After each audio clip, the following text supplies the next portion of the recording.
Morning students. आज मैं आपके समक्ष कक्षा 10 के अध्याय मानव नेत्र तथा रंग बिरंगे संसार का एक महत्वपूर्ण टॉपिक मानव नेत्र लेके प्रस्तुत हुआ हूँ। मानव नेत्र, जैसा कि हमने प्रकाश वाले टॉपिक में हमने पढ़ा कि प्रकाश के कारण हमें कोई वस्तु दिखाई देती, लेकिन हमारे शरीर में एक ऐसा संवेदी अंग होता है, आँखें। इन्हीं आँखों के कारण, इस संवेदी अंग के कारण हमें वस्तुएं दिखाई देती है। विभिन्न वस्तुओं का हमारा दिखाई देना इस संवेदी अंग यानी आँखों के कारण यहाँ पे हमारा होता है। तो मानव नेत्र हमारे शरीर का एक महत्वपूर्ण भाग है, जिसके कारण कोई भी वस्तु हमें दिखाई देती है। एक संवेदी अंग है। इसके मुख्य भागों के बारे में चर्चा करेंगे। देखिए, मानव नेत्र जो है उसमें सबसे बाहर का जो भाग होता है, जो मुख्य भाग होते हैं, मैं उसकी बात करूंगा। सबसे पहले जो बाहर का अग्र भाग होगा, अग्र गोलक वाला भाग होता है। यहाँ पे देखिए आंखों में जो काला काला है, इसके द्वारा मनुष्य की आंखों में प्रकाश प्रवेश करता है। इसे कहते हैं कॉर्निया। ये झिल्ली कहलाती है, श्वेत मंडल या कॉर्निया। तो कॉर्निया ही वह भाग, हमारे नेत्र का वह भाग है, सबसे अग्रिम भाग है। नेत्र गोलक का वह सबसे अग्रिम भाग, जिसके कारण क्या होता है, वह अग्रम नेत्र गोलक की सबसे आगे की जो झिल्ली होती है वो कहलाता है कॉर्निया। इस कॉर्निया के द्वारा सर्वप्रथम प्रकाश हमारी आंखों में प्रवेश करता है। ठीक है, यहाँ पे कॉर्निया के द्वारा आंखों में प्रकाश प्रवेश किया। कॉर्निया की जो पीछे का भाग होता है वो होता है, दूसरा है परितारिका। देखिए परितारिका क्या होती है। परितारिका कॉर्निया के ठीक पीछे पाई जाती है, ठीक पीछे ऐसे पाई जाती है। ये हमारे आंखों में या नेत्र लेंस में पड़ने वाले प्रकाश की मात्रा को कंट्रोल करती है। ठीक है, प्रकाश की मात्रा को कैसे कंट्रोल करेगी, क्योंकि प्रकाश की मात्रा, कितना प्रकाश अंदर जाएगा, ये डिपेंड करता है परितारिका के आकार पर। जैसे परितारिका अगर लंबी हो जाएंगी तो अगला जो भाग होता है, ये दोनों भाग एक दूसरे के पूरक हैं। तो दूसरा भी मैं बता देता हूँ, अगला भाग होता है पुतली। यहाँ पे देखिए ये परितारिका है। परितारिका पुतली के आकार को कंट्रोल करती है। ठीक है, यानी पुतली के आकार को कंट्रोल करती है। जब परितारिका संकुचित हो जाएगी तो पुतली का आकार बढ़ जाएगा।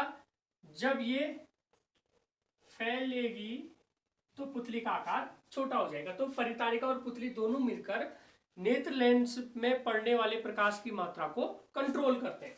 ठीक है, तो परितारिका का आकार बढ़ेगा तो पुतली का आकार घटेगा, पुतली का आकार घटेगा तो परितारिका का आकार बढ़ेगा।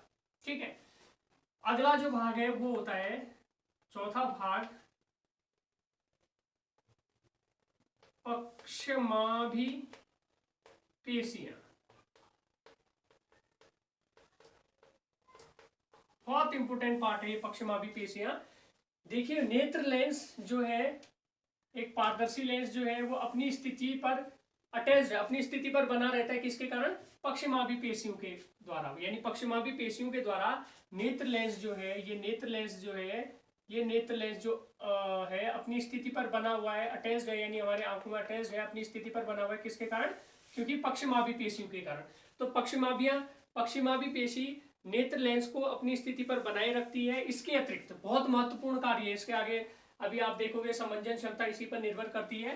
ये नेत्र लेंस के आकार को, यानी इसमें संकुचन और शिथिलन होते रहता है, जिसके कारण इसका नेत्र लेंस का आकार कभी, अब आगे पढ़ोगे, कभी मोटा हो जाएगा, शिथिलन होगा तो मोटा हो जाएगा, संकुचन होगा तो इसका आकार क्या जैसा हो जाएगा, नेत्र लेंस का आकार पतला हो जाएगा। तो इसमें संकुचन तथा शिथिलन होते रहता है, जिसके कारण नेत्र लेंस पतला और मोटा होते रहता है।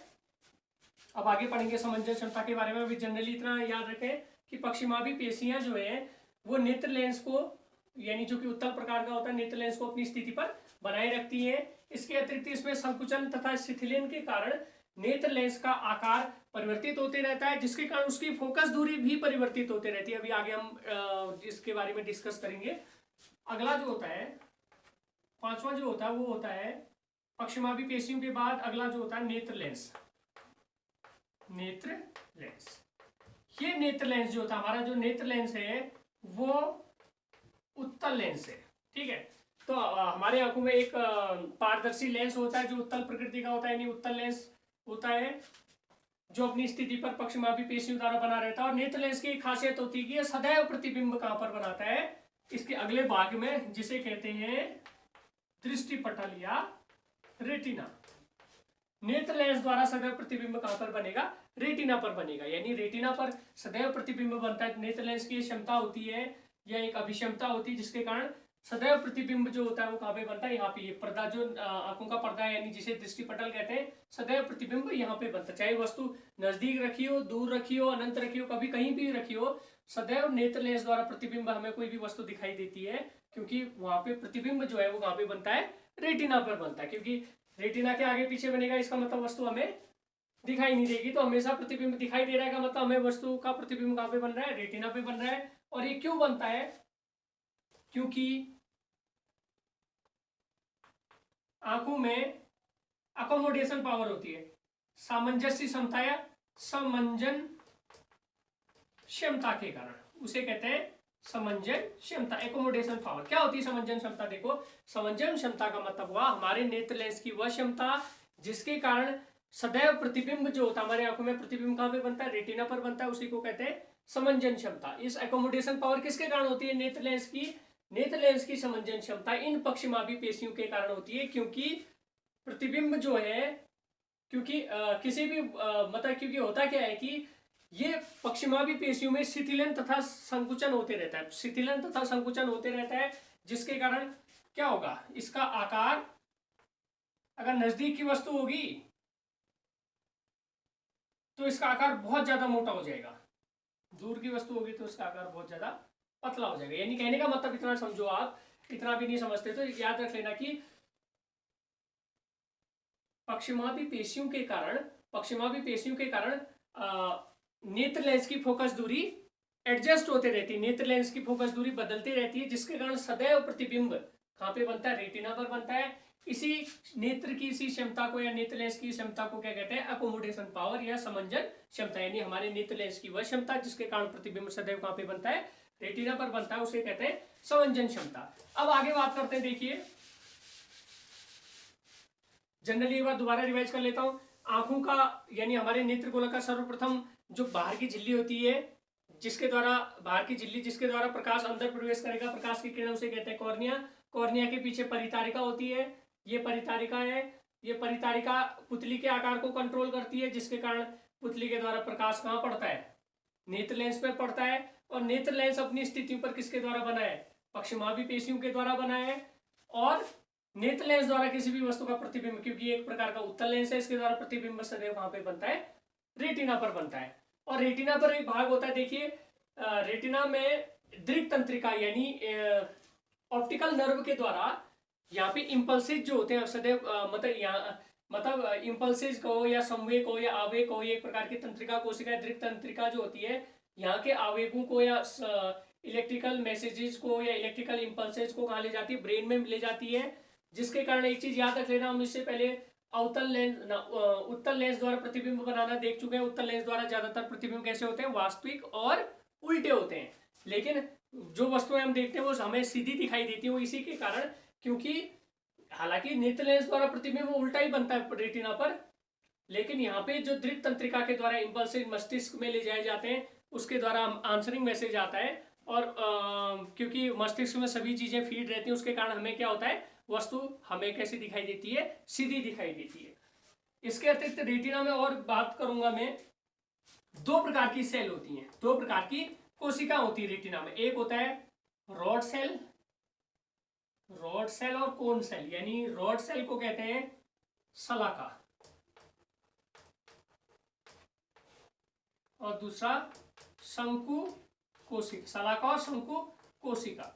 दो प्रकार की कोशिकाएं होती हैं, कहां, रेटिना जो होती है दो प्रकार की कोशिकाओं से मिलकर बना होता है, एक शंकु कोशिका और दूसरा शलाका। शलाका जो होती है प्रकाश की इंटेंसिटी ऑफ लाइट के लिए रिस्पॉन्सिबल रहती है, यानी प्रकाश की तीव्रता के लिए रिस्पॉन्सिबल होती है, ठीक है। और शंकु कोशिका का मतलब होता है ये किसी भी वस्तु के रंग के लिए रिस्पॉन्सिबल रहती है। यानी जैसे अभी मैंने रेड टी शर्ट पहनी है, ये आप लोगों को दिखाई दे रहा है क्योंकि आपके रेटिना में किसके कारण दिखाई दे रहा है, शंकु कोशिका, यानी हम कलर पहचान पा रहे हैं किसी भी वस्तु का, लाल, हरा, पीला, नीला, किसी भी प्रकार का कलर पहचान पा रहे हैं किसके कारण? शंकु कोशिका के कारण। शलाका के कारण हमें प्रकाश की तीव्रता का आभास होता है, जैसे कभी अंधेरा यानी ज्यादा प्रकाश हो जाता है, कभी उजाला ज्यादा है, कभी अंधेरा ज्यादा है। तो इस प्रकार का प्रकाश की तीव्रता के संबंध में हमें जानकारी मिलती है किसके कारण? शलाका के कारण। जबकि शंकु कोशिका के कारण हमें किसी वस्तु के रंग का पता चलता है। तो ये हमारे मानव नेत्र के महत्वपूर्ण भागों और उनके कार्यों के बारे में मैंने बता दिया कि सदैव प्रतिबिंब कहाँ पे बनता है? रेटिना पर बनता है, और नेत्र लेंस उत्तल प्रकृति का होता है, और समंजन क्षमता के कारण इसकी हमेशा प्रतिबिंब जो है रेटिना पर बनता है। और दूसरी चीज ये भी याद रख लेना कि समंजन क्षमता किसके कारण होती है? पक्षमापी पेशी सिलियरी मसल्स के कारण इसकी जो होती है सामंजस्य क्षमता या अकोमोडेशन पावर होती है। आज के लिए इतना ही, धन्यवाद।